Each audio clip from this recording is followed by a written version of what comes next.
Good morning guys, mag-isa tayo ng bawang at saka sibuyas, kamatis. Magluluto tayo ng ulam today. Ilagay na natin guys ang baboy.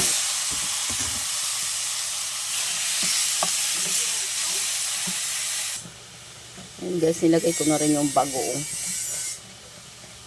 Fresh bagoong yan.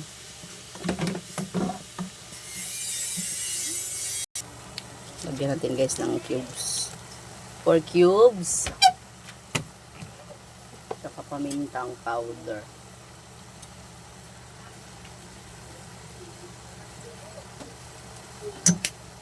Mamaya na yung asin.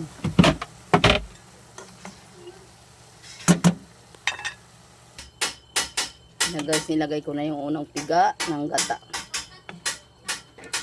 Palambutin muna natin yung karne.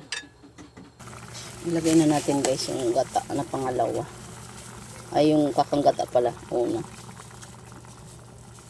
Yan.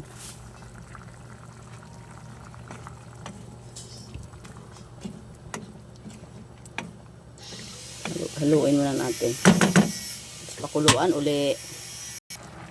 Ayan na guys, lagyan natin ng asin. Konti lang kasi may bagoong na yan eh.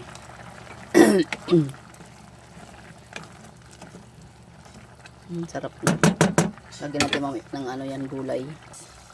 Ilalagay na natin ang gulay, bell pepper, sili, saka sitaw. Okay? Maluluto natin ano to, Bisaya kasi ako, kaya Bisaya Express. Ayan na guys. Oh, kunting kulo na lang yan. Takpan muna natin ulit. Ayan na guys. Luto na ang ating Bisaya Express. Sa kanila kasi Bicol Express. Ayan na guys. Luto na yan guys. Thank you for watching. Takpan na natin.